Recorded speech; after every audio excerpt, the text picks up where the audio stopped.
here. Hi, everyone. So, Diana, why don't you tell everyone a little bit about yourself and how we got to working together, and then we can dive into some fun topics and questions. Okay, well, hi, everyone, listeners, glue-getters. My name is Diana Faqiera, and I am actually Dr. V's personal assistant for the podcast. And yeah, I'm actually a Malaysian, but I was born and raised for a bit here in Fort Wayne, Indiana. So it's kind of like surreal and a blessing to actually be able to like do more than just come back to the US and study.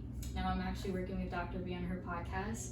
So that's actually something really fun for me. Yeah, So, I it's a little think. bit about me. Yeah, I think that we connected through one of the girls at the office, Mm-hmm. and I was getting ready to launch the podcast, and was like, wow, I can't do all of this by myself and have a practice and all of that. And I was like, I really would love to find someone who knows about podcasting, is motivated and excited and passionate about that, and then also like to help with the social media side. Yeah.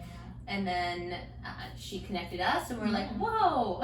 Shout out to her. Yeah. No, really, yeah, because it was always like one of like the bigger things that I knew, like social media, podcasting, like marketing, sort of, like designing stuff for Instagram, because I was always doing that throughout high school. And then I don't know, I feel like how did you know that I knew how to do that? I don't know. I was gonna ask her that, but she connected. I've been asking, I reached out to a few people, and I was like, usually you're met with like crickets or like, not really, but they're like, yeah, we'll see. But then she was like, I have just the person. And then I loved like just that you were also like, that you have, you're Malaysian, have a different background, moved here, just connect a little bit on that, just culturally and ethnically. And that, you also have your own podcast. I do. So tell our listeners a little bit about that. Well, okay, so it's something that me and my friend, who is also Malaysian, and she was also born here in the US, that we came up with. There's a funny story to that. So our parents were friends back in uni, and we were kind of friends. We were babies, I guess, and then we separated. Like, I don't know her at all, actually. Okay. Until I came back to the US. And my mom was like, you should actually reconnect with her. Yeah. And I reached out to her, and she was like, oh my god, we're actually living the same life. And then we're like, let's make a podcast out of this. Yeah, that's how it happened. So it's called Nona Jauh. It's in Malay. It means a girl far, far away. It's literally what it means. But yeah, it's nothing really like professional. It's really casual and laid back. But I love it because, you are really, really, really far away from home. Really. Like literally halfway across the world. Literally. Literally cut through the world in Malaysia. Yeah, and all your family's there, right? Yes. So I think, there's a lot of learning and adapting and growth, right? Definitely, yeah. Yeah. It's been a tough 3 years, but it's going good. Nothing too rough. What would you say are like maybe top 2 or 3 challenges that turn into opportunities? We'll say it that way. Yes, I love this. So, well, my parents were always that type, like, they just wanted their kids to be, like, disciplined and independent, like, ever since, because I went to a boarding school. Okay. So I've been in boarding school since when I was, like, 12 or so, and now I'm 23 in a few weeks. And so coming here, I was kind of confident, like, okay, I got this. Like, I wasn't homesick at first. I was doing all right on my own. But then it hit me. I was like, oh, I have to work. I have to pay bills, and my parents aren't going to do anything about it. At first, they were kind of supporting me financially. But then, like, I kind of felt like, nah, because it's, like, very expensive here if you were to convert that in Malaysian ringgit.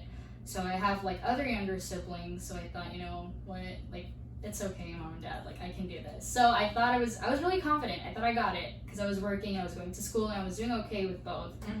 Until until reality hit. Money isn't easy to find, apparently. But so far it's manageable, I guess. Trying my best.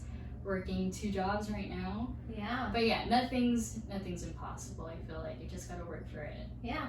And grab opportunities. And grab opportunities, Like indeed. cooking. I love that. I love that. So it's all about, maybe, like, I loved what you said about first having the confidence and belief in yourself, right? Which often a lot of us don't, right? Like you're met with a lot of crippling fears and uncertainty and doubt, and like at a young age to be put in that position to also not only take care of yourself but your siblings. That's a lot of responsibility. I live with 2 of my younger brothers. Yeah. So I love that, and I loved like just seeing like when we first started, when we talked about the podcast, the vision for it, and I was like, this is really meant to just inspire, just inspire people. It's not, it's about skincare, but not really. It's about so much more. Yeah, so much more. And I think that's what I love the most about what we're doing here, and just talking about a lot of really important topics and concepts that are near and dear to my heart, that I think all of us have, we think about or deal with, or are, they come, we have to deal with them on a daily basis, right? We all deal with the same thing. It's just like, how good we're handling that, I guess. And that perception of it. I love it. So we were talking a couple days ago, and we were talking about being busy. So you just tell our glow getters like what, kind of give them an overlay of how we got into, we should do a podcast on busyness. Okay, so this is funny. I might sound silly, but I was telling Dr. V how I think I have ADHD, like a really mild one, because I constantly want to feel busy. Like if I'm not doing anything, like if I have free time, I feel like I'm missing out on something. Like, oh wait, I have 500 things to do, but actually in reality, no, I only have that one task. So when I get that done, I feel like, oh, I have another 500 things to do. But the thing is, like, why do I want to feel constantly busy, and why don't I feel achieved after doing it? Why do I constantly feel like I have to do something? Like there's a void or something. And I think it came up too because it was Friday or like end of the week, and I was like, okay, what are you doing this weekend? And you're like, oh, I'm gonna go work at my other. I was like, really? I'm like, seriously? Honestly, And you're like, I'm doing tonight, tomorrow night, and I was like, wow. I mean, but there's also other demands or things that you're.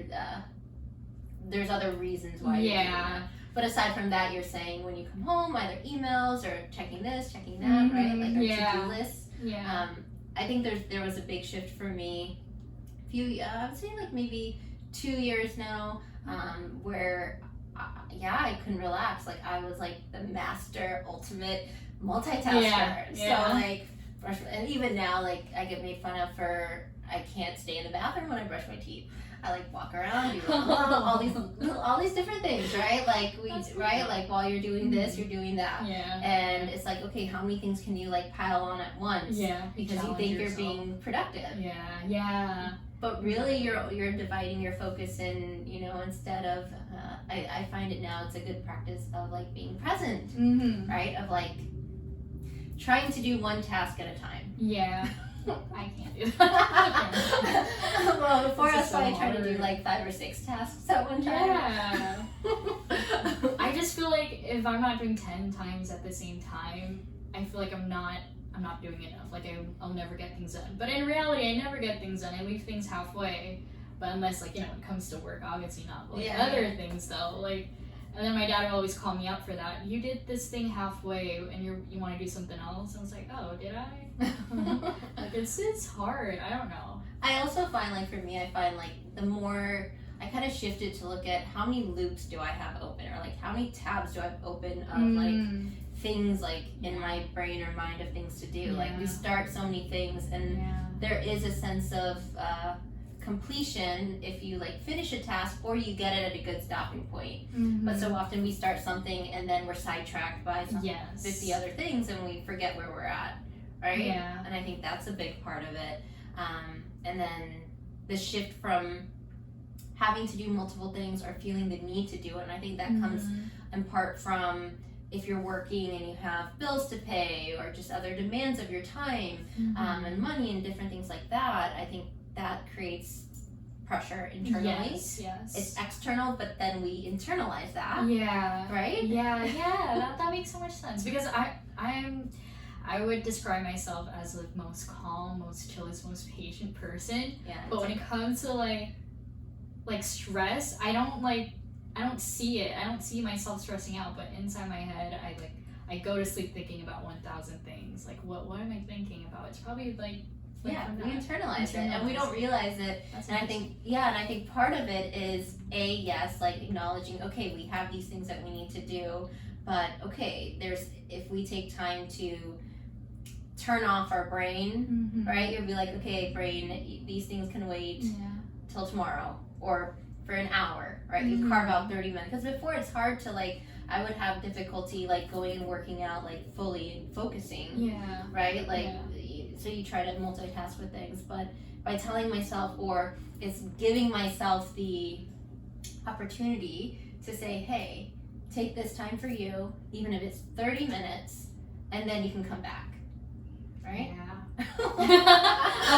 I have that idea, but I wish I can actually do that in my head. You know? So start with 10 minutes, something that you catch your first. I like to say, start observing all the things you multitask, and you're gonna be like, oh my god, literally, whoa. Why am I doing all of this? Yeah. And then I literally have to tell myself, so I call myself Wendy. I'm like, Wendy, you don't need to be doing. I was like, what are you doing right now? Why are you doing these 5 things? Stop. Oh, well, that's good. That's good that you you check in with yourself like that. I think it's important. Yeah. Because otherwise you run on autopilot, or you run on programs that are just running and habitual or ingrained. Yeah. And so I think for me that's helpful, and shifting from giving yourself time, to be acknowledging when you do feel overwhelmed. Yeah. Because so often we're like, no, we're fine. Yeah. You're okay. Yeah. Yeah, I gotta stop lying to myself like that, honestly. Right? Yeah, because I don't know, I guess it's because I mentioned this a lot to my family, to my close friends, when we get deep into stuff. I talk about toxic positivity a lot. That's what I feel that I have, okay, I guess I'm a positive person all the time, but it's gotten to the point where it's really toxic for me, where I'm not acknowledging all these negative emotions in myself. Yeah. Me being tired. Yeah. So let's kind of expand a little bit about that, because I think that's something that's come up a lot recently, especially. So toxic positivity. How would you define that? What does that mean to you? I feel like it's a burnout. But that burnout is something that you only feel. So let's say if you're such a positive person, which is good, you want to stay positive and all that, but there's a certain point, how positive can you be? Are you lying to yourself if you're not channeling the right emotions? And it's gonna be a burnout, and you're gonna feel oh, I'm so fake. So you're going through the motions, and you don't what you're saying or isn't mirroring your internal state. But you have to force it through smell I'm okay, right? But really you're I'm not okay, I need another minute for myself. I feel it's a burnout that you can only feel. I like that. So toxic positivity, a burnout you can only feel. I like that. Yeah. That's something I discovered about myself very recently when I got here to the States, that is. Yeah. And what do you think what do you think was why do you think that it came apparent right now? Yeah. Well, I think it's because of all those drastic change. I moved here, and I thought it'll. And when did you move here? I moved here 2018, January. Okay. Yeah. And so it's been a couple of years. So I came here with the expectation that everything's gonna be all right. I know people here, people who I grew up with, people my parents knew, and stuff like that. But it came to the point where it was so overwhelming. I actually can't do this. And I'm telling myself I got this, well, actually I don't got it. And I just fear, having other people to feel the burden because of me, my parents. I don't want them to worry anything about me. So I just tell them I'm okay. Which is true, I am okay now. But at times, Yeah. And I think, a lot of us have, I know I've been there.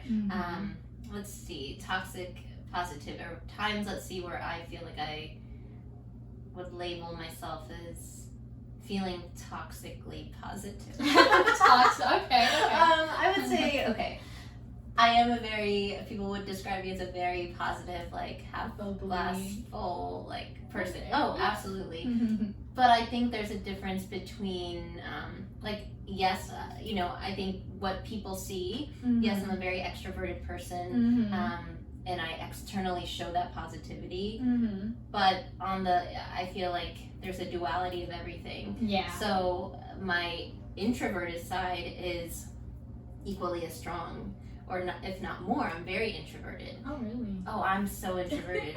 Like, no one would know. Really? Like, the hours I come into the office are when I'm on. Like, I'm here, I'm present. Yeah. So, like, I'm present. I'm trying to be present always, but I'm present externally with the people around me. Okay. Because otherwise, the hours before clinic, the hours after clinic, or when I'm personal time is spent inwardly, where I'm very present, but it's inwardly where I'm not talking all the time, right? With people or different things like that. Yeah, family and stuff like that, friends, but not versus like when I'm here. Right. Okay, like it's like a switch where. Yeah, because I'm here, right? I'm a role model. I'm a leader. I'm a caretaker. I'm a physician, right? I'm a boss, right? Yeah. So there's yes, I also have to keep myself a certain way, but I also enjoy it. Yeah. But I think, there's also a time where I was like, I want to like go inwards. Right. Not top Silent mode. Yeah, I get but I don't think that to me isn't negativity, but I feel to me it's all about choice, right? Like, I have the choice to present myself in a way or not, or not even how you present it, it's how I feel, right? To choose to feel a certain way. Yeah. And even when times feel a little more challenging, or I feel pulled in multiple directions, I take time to check in very frequently. Oh, that's good. Literally, very during lunch, I go out and I sit by myself, or I meditate, or I check in, and if something's off, I acknowledge it, and then I give myself, okay, how much time do I need to process this, or when can I process it, right? And in the meantime, what are things that I can do? And to me, it's shifting towards being solution oriented. So I don't bask on problems. Like, yes, I want to address all the problems and bring it to the forefront, but I want to address them with the goal of what are solutions. So with any one problem, let me immediately think of 3 solutions, even no matter how crazy they are.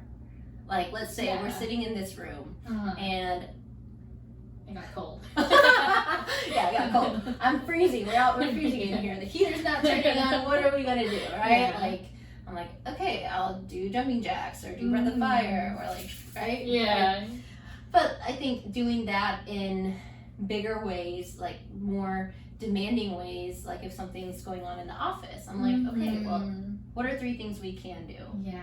Because then you don't feel helpless, you don't feel crippled, and you don't feel like things are out of your control. Yeah. But it takes work to shift it back to that. Yeah. Every time, like, the ball feels like it's out of your control, well, I tell myself, yeah, everything is out of my control. The only thing that's in my control is how I feel about it. Okay. That's the only thing I can control. Because it's true. It is true. Like how you manage your anger, stuff like that. Yeah. Okay. So anger, frustration, how you handle criticism, how you handle weather changes,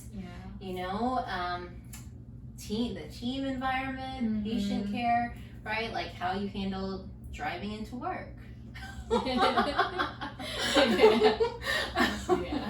to me, it's all a practice. Like, life is that practice of how you want to feel, right? And so I practice it, or I view it in that way. That's good. So because you're every day like constantly having problems that you have to like come up with solutions for. So I always say there's things that are going to happen no matter what. Every day there's something that's going on. True. So outside work too. Well, there's always something that could be happening, right? But like, honestly, for me, I focus on gratitude. Right? That's true. That's very true. Immediately, if something's happening, I say, well, what? Sit on the greener. Yeah, because it's true. Yeah. Because I'm like, okay, I have a bed to sleep in. I'm running water. Yes. I have a car that works. Yes. Right? Like, I have a clinic. I have people that love me. Yeah. Right? Like, and then when you switch it to that, you're like, I have, like, even, like, I have 2 legs that are working, 2 functional hands. I can see through both my eyes. Yeah. Right? Like, you know what I mean? Yeah, Things we take for granted. Then everything, like, literally our makes problems sense. just, like, yeah. right? Honestly, that's how I do it too. Like, I always, like remind myself what I have, and I can't be, like, complaining. That's how I, like, stop myself from complaining is I look back at what I have. Exactly. So, yeah, that's so true. I agree with that. Yeah. And I think the other thing, so we talk about toxic positivity, I think. Mm-hmm. I think being positive for positive sake, if you're not acknowledging feelings, I don't think that is self-sabotaging in a way, because then you're repressing. Mm-hmm. So I really do fully feel it's really important to give yourself ample time and opportunity to feel everything you're feeling. Yeah. So if you're feeling intense anger or sadness, give yourself a time period to fully address, like, feel it. Yeah. But that's not what people tell us. They tell us, oh, it's okay, like, it's right? Yeah. But sometimes you just need time to let it out. Right. As soon as you let it out, you're like, okay. Yeah. Right? Yeah. Because I don't know. I don't want to say, like, oh, I'm so good because I never get mad or whatever. But, like, it's just so hard to find my triggers but I know there's, like a little dot in me that's, like, wanting to come out. Like, it's that little anger or that little sadness, but I just keep, suppressing it. So it's just hard to identify that. It is, but I think... Do you think that I'm just seeing everything in a pink... What? A pink glass? Like rose... Yeah, rose-colored glasses. Or am I still too young? No, I don't think so. I think you're going through a lot of big life experiences at a young age. Like, when I was 23, what was I doing? You were in school. I was in med school. Yeah. Right? But, like, very different. I'm from here, right? I just moved one state over, right? Like, my family was 3 hours away. My family, God bless them, I love them. They're very supportive.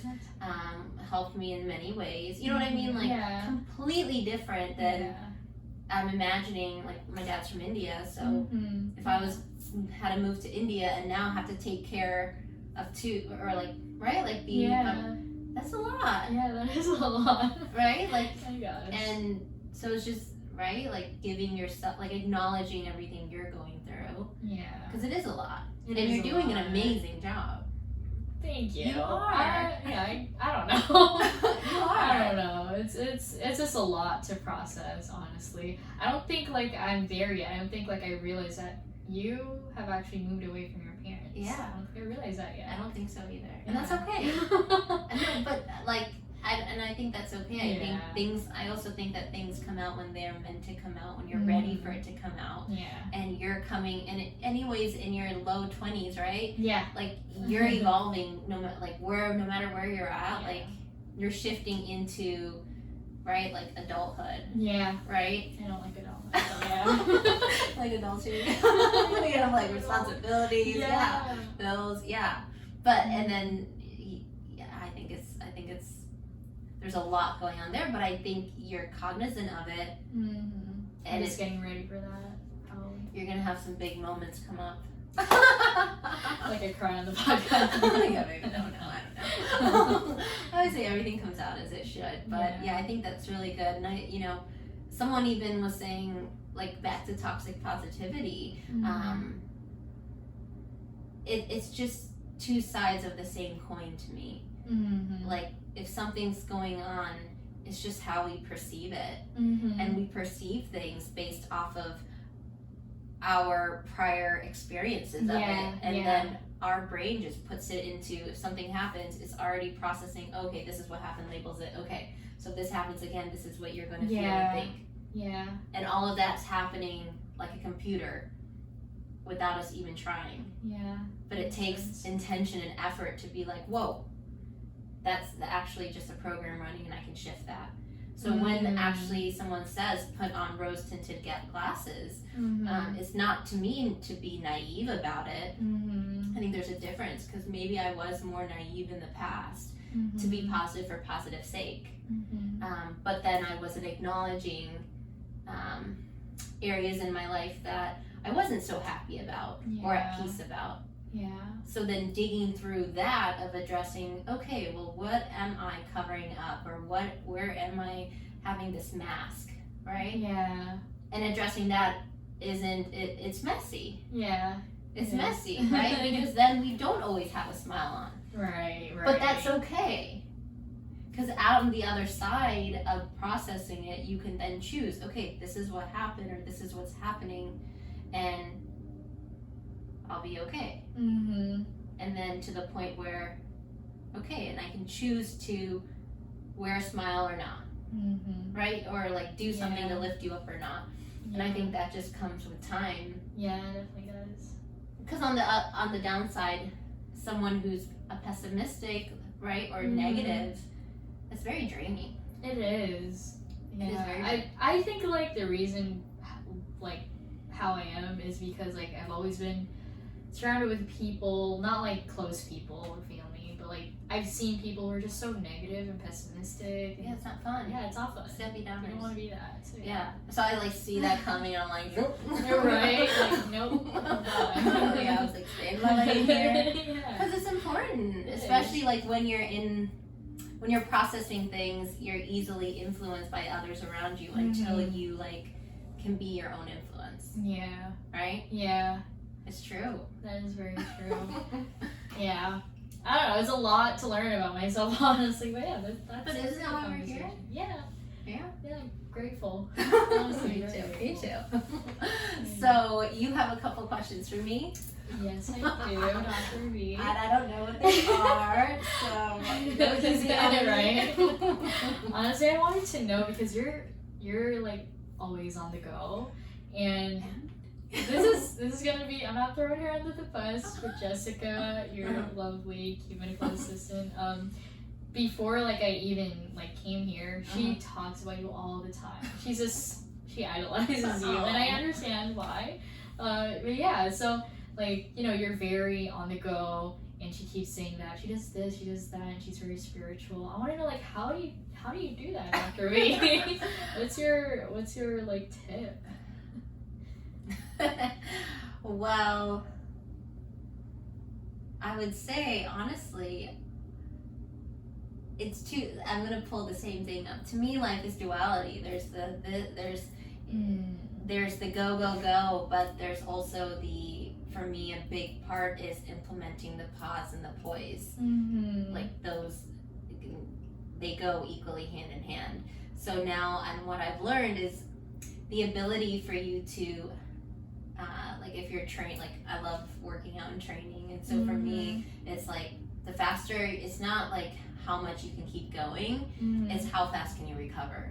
Oh, That determines athleticism.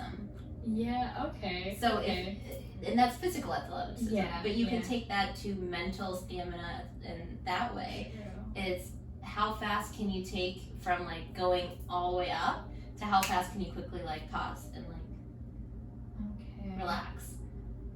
And the ability to do that can then dictate, like I can be a lot more present and bring a lot more energy into a short time period, but because I've just through meditation and different things that then I can, as long as I know what to do, to give myself 10-15 minutes to fully relax and like rest my brain, so that when I open my eyes I'm like, okay, let's go again. But it's that, I think. It sounds so easy. the way to me, it's training. To me, life is training, and then life is an experiment. Yeah. I wouldn't say I feel probably the most balanced I've been in a long time, which is just, I've always wanted to, you know, if we look at I would write down like character traits that I would love to embody. And looking back 3, 5, 7, 10 years ago, and there's a common theme. It was like balance. Because That's good. I was never, because I was like a workaholic. And yes, always on the go, but like to my own detriment, right? Where you start picking up, I was over exercising, blah, blah, blah. Couldn't rest my mind because I was, right, doing everything. Yep, and then I started doing like yoga. That started it, where I could just say, okay, this 60 minutes I can turn off. Because it's hard. It's hard when you're brain. And so it's just finding something that works for you, whether it doesn't have to be working out. It can be dancing, drawing, creating, right? Like something that just gets you into your flow and doing that. And then for me, it was learning to meditate. Like I couldn't. So I close my eyes and be like, I can't do this, blah, blah, thoughts running out. Okay, I'm done. This is done. This is done. You're like looking forward for that meditation to go. Yeah. But now it's like a time I look forward to. Okay. But I had to train myself to enjoy it. It's more of like getting in that routine. Yeah. And the other thing I would say is we live in a society where we are constantly overstimulated. Yes. In every way. Yes. Like from getting bombarded to TV to social media and technology. Like we've lost touch with ourselves, and we've lost touch with nature, and we've lost touch with each other in a really like we're disconnected but we're connected through social media. Exactly. I agree with that. That's why like I'm trying to practice being away from social media. It's different though, working for social media and like being with a purpose, right? Yeah, using it with a purpose. If it's mindless scrolling, I nix that. It's so bad. It's so bad. Like I'm a young person. But it's even just swapping out a couple things from I implemented like no social media right before bed, or first thing when I wake up. How many of us check our emails? Go on social media first thing. Number one, first thing now when I wake up is I like let my body naturally wake up. And normally I would get up and I'd have to get a workout in because that's what would make me feel relaxed is working out. But then I also realized, well, even workouts to a certain point, you're still revving you're still activating your sympathetic nervous system. The whole thing with relaxation is activating unbusying yourself is to activate your parasympathetic nervous system, which is your rest and digest. Okay. I love How can we do that? Right? It's not by doing anything that's going to rev or squeeze our adrenals, which is technology, anything making you frustrated, multitasking, thinking of your to-do list, doing something really fast. No. It's the opposite. So now it's when I wake up, it's okay. Gotta relax. Yeah. I like go and I sit, or whatever it is, enjoy the sunrise if you're up that early. Like go for a walk or enjoy the flowers and like pause and actually like enjoy it. Right. It's just so easy to do, but like today it's easier to just grab your phone. It is. So, but that's where for me, like, it takes discipline, like we talked about discipline. And I had to become a disciplined person, which I wasn't always. But part of that discipline isn't always being like doing. It was teaching myself to have the discipline to undo and to be. So it was shifting from doing to being. Oh, yeah. So from thinking to feeling. Yeah. And when you do that, then you're immediately shifting from like your head to like your heart. Okay. Yeah. And then you can slow down. Right. Because like think about the times when you were like the most relaxed. What did you feel? Thinking about it. Like okay, feel into realistically. Feel into it. When you feel relaxed, what does that feel like for you? You see, I just started meditating. Okay, nice. Aww. So I've been telling my Alexa to like meditate. So that's like the most relaxed I've been. I just like realized all these like tension in my muscles. Number one, okay. Yeah. So body awareness, holding tension. Yeah. What else? I feel like a tension in my head, but I can't really tell if it's like, what is it? Is this from stress? Am I sad? But yeah, I'm slowly recognizing all of like these tense in me, I guess. Yeah. And I think that's really amazing, because all too often we aren't aware or in tune with our bodies to know when we're feeling off. We think that's the normal. Yeah. To like wake up and feel neck tension. Yes. Well, neck tension's, we're holding a lot, we're carrying a lot. Yeah. And or it's position, ergonomic, and what can we do to relax it? So taking inventory and doing body scans, I think is really helpful. And the psychosomatic connection is real. Really? It is. Like our body stores so much memory and so much energy.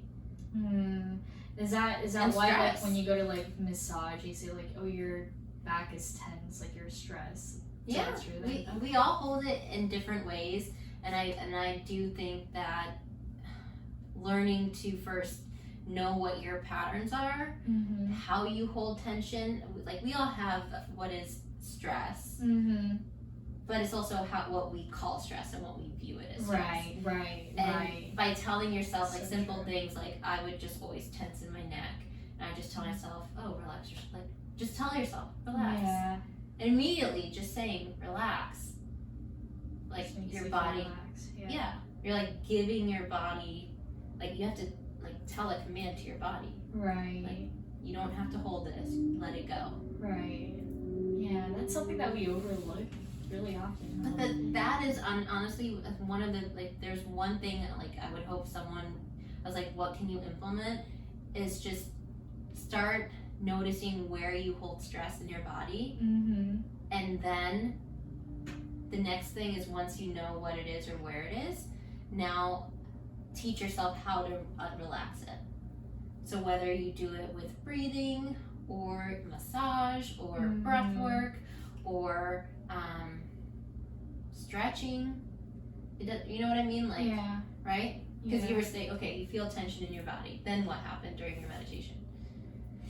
I felt it. And then what? Well, usually I would just like get up and like shake it off, I guess, like stretching. So I would like stretch it out, but I can never tell if it's still there or not. But meditating helps a lot.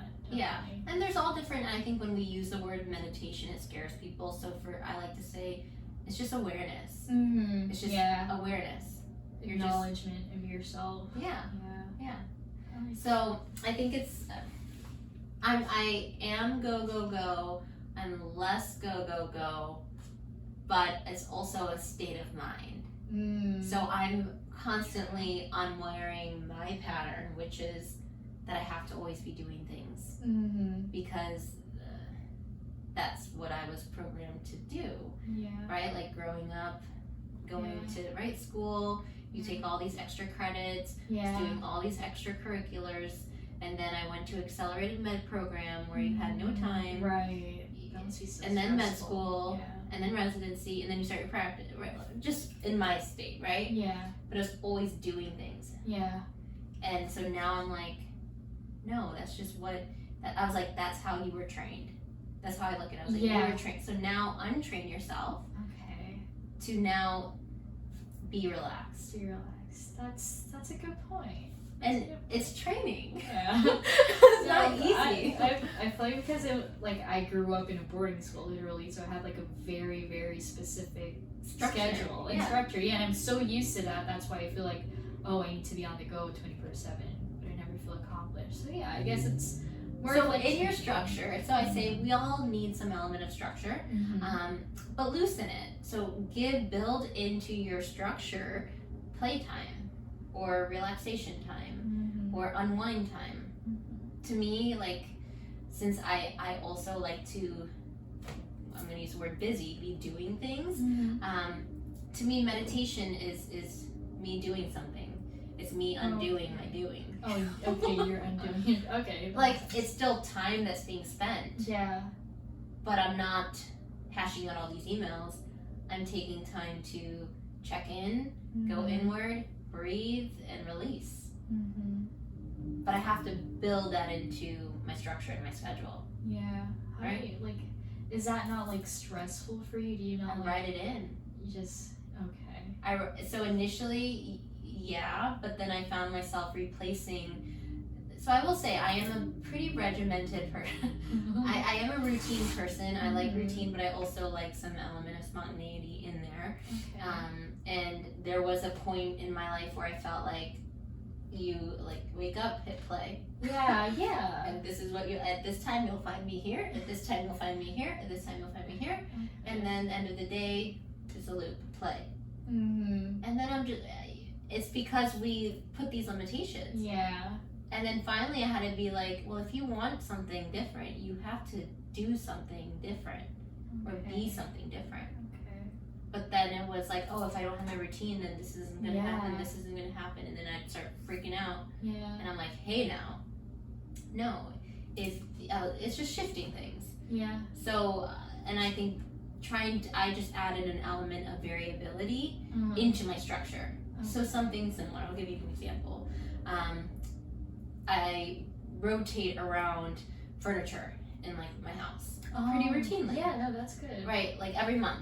I'm like, okay, this has been here for this long, let's just shift it. So even that element of visually seeing something different is enough of a change up in the brain to break apart stagnation. Yes. Even if you take one piece of furniture and you just move it or a picture. Yeah, isn't that so interesting? Like your mind tells you like, oh, this is something different. Back to something new. And then I've been doing that. Yeah. So just like simple things like that. But honestly, I think it's if for those of us and those of our listeners listening that have planners and write things out, which is probably a lot of us. Yeah. I won't say I'm guilty of it. I actually thrive on that. Yeah. It actually makes me feel good. It used to make me feel good, but now I feel all these like, why is this empty? Something needs to be done here. Yeah. Oh God. But instead, in that place that's blank, just write free time or write out the things that you would do. Like what I would do is write out the things that I would do for my free time. So I was like, I'm going to, well, what might seem like work for people, but I love creating and brainstorming and designing, and I love solving problems. So I'll be like, this is where I'm going to hash out that I'm going to come up with solutions to this, and this. And it's a brainstorming session for me. And I love those. You love those. That's good. Because they're now it's shifting it from passive, I can't do anything, to active. Gotcha. Okay. Right? Okay. But I carved that into my schedule where it's like this time I'm going to address this thing. And I'm just going to give, for me, I like writing or like journaling. So I'll journal out. Yeah. And in my journal, I'll write out every possible scenario that I can possibly think of. Any possible scenario. Because that makes me feel better. Okay. Because then once it's out there, and I'm like, okay, well, this could happen, right? Like, A through E could happen. All right, that's not so bad. So I'm like, okay, pick one of these. At least now I know I'm going to do this, or this. Okay. If this happens, this, or this. Yeah. And then it's not so unexpected. Yeah. Right? Oh, yeah. And out of that, you come up with solutions. Right? Yeah. So then it's like telling like a part of my brain, okay, well, now you can go, I was like, now that you know what to expect in case of this, you can go relax and just like go sit outside and enjoy the sunshine. Right. No, that's a good practice. Because it's always like, oh, I know what to do. Like your brain thinks like, oh, everything's in your head. You don't have to like visualize it. But I guess writing about it's good. So yeah, I think there's a good process of just giving the mind space to explore. And that's really good to do through writing, but through a practice of meditation. Yeah. So I'll take myself. Sometimes I was like, I don't even want to write. I don't want to do anything. I just want to sit there. And I'll mentally then take myself through scenarios. And that's another way. Like that's more of an active form of meditating. Does that make sense? Yeah, that makes sense. So it's like your mental is just like going. Yeah, if you're too, and then I'm quick to tell myself, or recognize when I'm shifting into too much of a thinking state of being. Because I'm no longer yes, I'm a thinker, but I'm a feeler. Okay. And that's how I know that's my state of being in life. Okay. Right? I no longer am I'm a doer, and people see me as a big doer.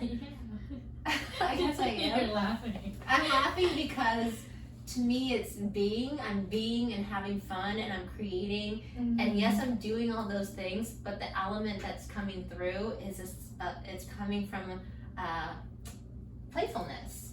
Okay. Like a spirit of playfulness, of being a creator. Yeah, being a designer. That's good that you enjoy it. Like, you're sincere with what you do. Yeah, because otherwise then it's just work. Yeah. Honestly, so that's good that this podcast itself is something that you truly enjoy. I fully enjoy it because yes, it's work, and I used to view a lot of these things as work, but then I realized, I was like, we all have 24 hours in a day.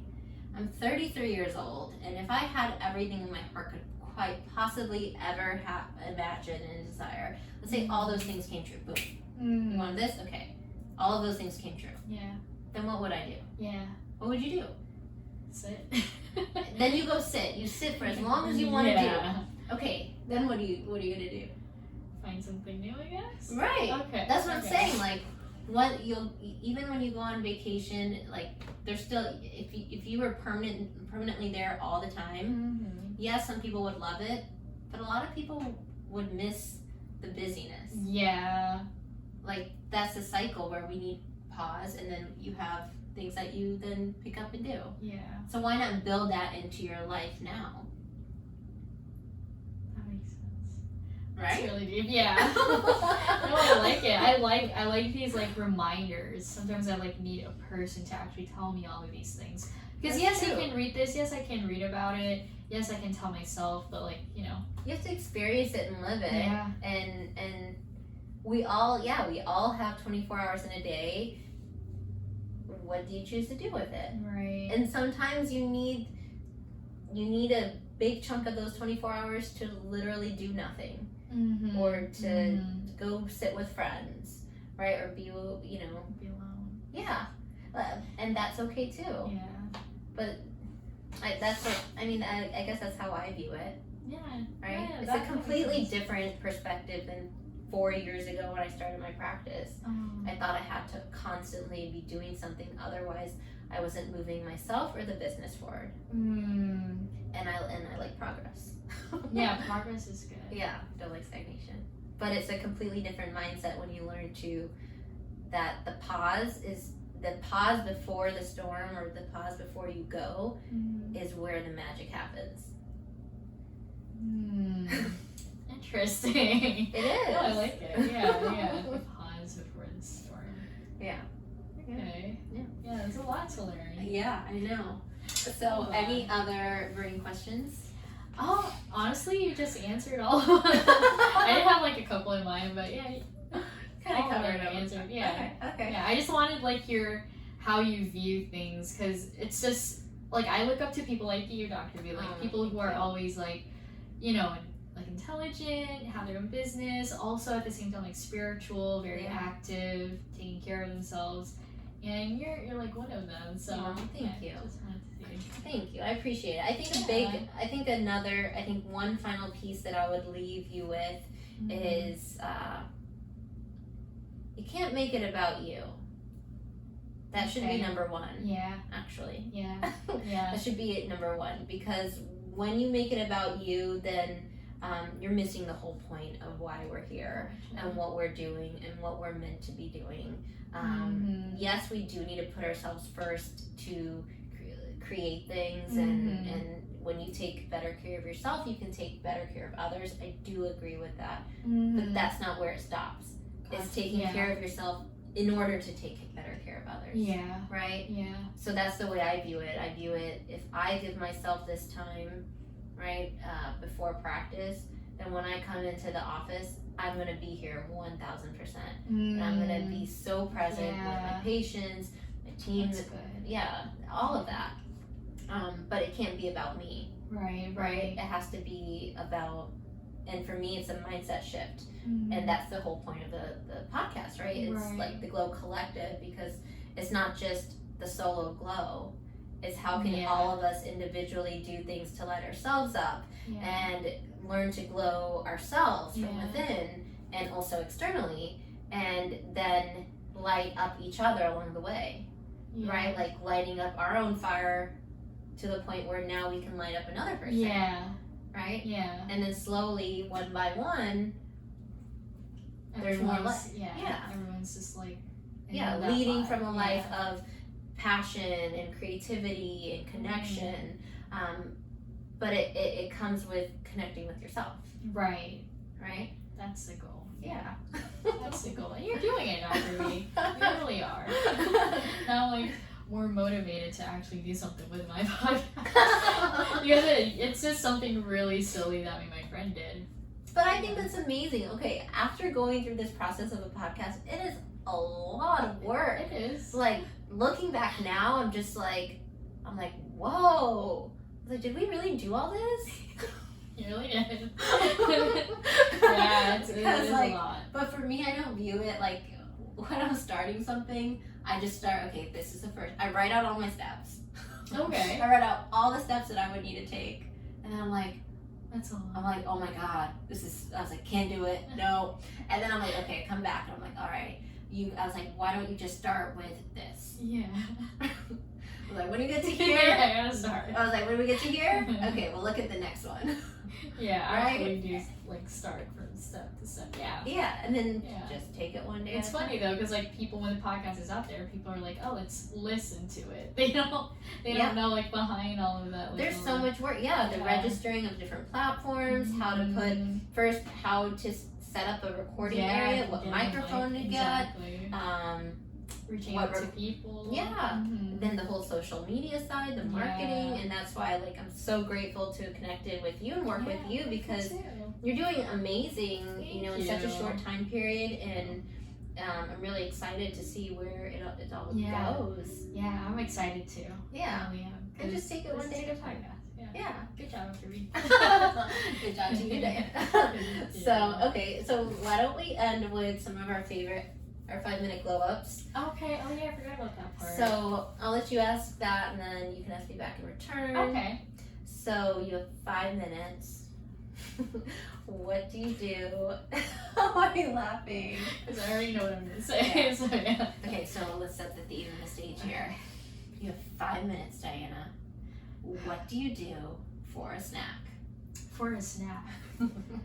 I always, we gotta talk about food first, right? Yeah. feel the brain. So, as an Asian, for some reason we always have like rice in our fridge. Like white rice? Yeah, white rice. Okay. Like just white steamed rice in our fridge that from last night. So I would say that, and I'll mix it with some fried eggs. That only takes 5 minutes. So yeah. There you go. Okay. That's a good It's not one. even a snack, but No, that is a snack. A snack can be anything you want to consume in a short time period. Okay. So you have 5 minutes. What do you do to relax? I can't be in my bedroom. For some reason, my bedroom stresses me out. I'll be out in the sun. Okay. Yeah, I like I'm doing that. that often. So Yeah, the sun is very rejuvenating. Yeah. Okay. Well, nice. it's hot. It is hot. Nowadays it's hot. But a little, right? Extra vitamin D is helpful. It's rejuvenating.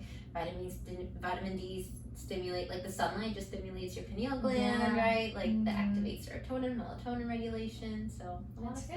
Yeah. Okay. Okay, you have 5 minutes. What do you do to get your heart rate up? This is funny because I have tachycardia. Oh. I do. So you don't want to get your heart rate up. well, in a healthy way, what I do is I go up and down my stairs. Okay. Yeah. Okay. Good. Just to get it going. Okay. Perfect. And then, what does? Okay. Final 2 questions for you. Okay. You've lived a full, long, beautiful, full life where everything you could possibly hope to do, achieve, be, create, have, has happened. I love this question. It's happened. It's all happened. Yeah. You have one gift you get to leave for anyone to find. What is that gift? I would say my journal. Oh. Because it's not a diary. I'm not like Dear Diary, but in my journal. Yeah. I write a lot of like things that I learn from people. Mm-hmm. Because I always I love people. Although I'm very introverted, I love like connecting with people and learning from them. Mm-hmm. And I journal about people. Oh, I like that. So yeah, that's I the like thing. that. Okay, For people beautiful. to learn from other people. Yeah, I love that. Okay. And then what does Unleash Your Glow mean to you? To be out there, to be confident in yourself, Mm-hmm. and to go get it. I guess be a glow getter. I love it. I love that. So you said to get out there. Yeah. It's to get out there. Yeah, because all too often we stay hidden Mm-hmm. and we live within our own boundaries. Yes. Once we learn to like I say, boom, like just like break our boundaries. Mm-hmm. Like they want it. Yeah. You don't know if you don't try. So, Yeah, exactly. That's what I'm doing right now. Yay! Hopefully. Okay, I love it. So, all right, Your turn. my turn. Okay. Okay, Dr.V. You have 5 minutes. Mm-hmm. Oh, I love You it. have 5 minutes, but you're in the middle of doing something, although you can control that situation, Uh-huh. but you have 5 minutes to spare. Mm-hmm. What are you going to do? And what do I have to do? Yeah. What am I gonna do? Like, what would you Oh, like to do? I'm in the middle of stuff and I have 5 minutes. Yeah. Oh, okay. I would probably, honestly, either put my headphones in, and there's usually a few things I listen to that immediately just like take me to a really good, beautiful state. Oh, really? So I probably would do that. Okay. Or honestly, just a few conscious breaths, or a few of my favorite yoga postures. Okay. Like a twist, a back bend, and like a handstand. Oh, wow. Yeah. I do a lot in my I've 5 seen minutes. An Instagram post of you where you were doing that yoga pose, like, wow. Yeah. Okay, I try to that's do that. I good. do a couple yoga poses and sit and like Okay. listen to like a few seconds of my favorite thing. Or breathe. Okay. Yeah. Alright. Can I ask you another question? Yeah, This is absolutely. random, but like, what's your favorite book? Like, do you have a favorite book that you've read before? Yes, I have a couple favorite books. You know, I actually am not very good at finishing books. Oh, me I'm too. getting better. So there's Okay. only been like 3 books I've ever finished fully. One of them it's called Man's Eternal Quest. So Is it in fiction? no, it's like it's by like a yogi. Oh, okay. So yeah, that book just really inspired me and like spoke to me in ways where I'm just like, well, yeah, why am I not? Why I can do this? And it was like very clear. So I would say that book. Probably a couple others that I really resonated, but I'd probably say that. Okay. So it's like a yoga book from Yeah. you. Okay. Yeah, That's I'd good. say that. Okay. Then, what are the other questions? Well. Okay, I have 5 That's minutes. that. You have 5 minutes. Let's say your snack, because I like Probably to mango. see. Oh, mangoes. I'd probably eat some fruit. Okay. I love fruit, so I'd probably eat mango or like blackberries or blueberries, strawberries, Okay. watermelon, or some chia pudding. Okay. That's good. I Yeah. like vegetables, not so much of fruits, but okay. Yeah, I like smoothies too, but yeah, fruits. Yeah. I'll go. Okay. Yeah, I choose You that. just pick them and just eat Yeah, for just 5 pick it, minutes. like set my That's finger to it. good. Okay. That's good. Always a healthy answer. Yeah. And then, all right, let's fast forward to the final 2 questions. Okay. All right, so end of my days, I've lived a full life. I get to leave a gift. What gift do I leave? Dr.V. Oh, that's so because you're always asking every guest. So yeah, what's your answer? I'm not going to share it. Because you haven't lived your full life. Oh to be continued. no. Oh, I love that. It's a mystery. It's a mystery. Oh, I love that. Okay. I should love it. Okay. It's gonna be written somewhere in your phone. Yeah, Okay. literally. Oh, okay. That's a good way to Yeah, alright. So this was a great episode, you guys. Loved it. So, Diana, just want to acknowledge you for all your beautiful work. Again, just really honored to be working on this with you. You helped make this possible. Thank you. Yes, thank you for, Thank you for trusting me. I was like, I wanted to go for it 100%, but I was like really scared. Like, am I really, like, do I have that credibility? Like, You do. I don't have a degree for that. Like, no, you just have to care and do it. Yeah. And you're doing it. So, thank you. I have a lot of fun doing it. Yay! So, Glow Getters, this was a wonderful episode. I think just so many beautiful things that I know many of you are also combating and just working through in your daily life. So we would love to know what parts really resonated with you. So leave us a comment on our show notes page. Send us a message on Instagram. It's at the Glow Collective _. And then my Instagram is at DRV Skin. And any questions, we'd love to know. And so stay tuned for the next episode. And until that, gotta unleash your glow. Unleash your glow. Yay. That was fun. Yeah, that was a good one.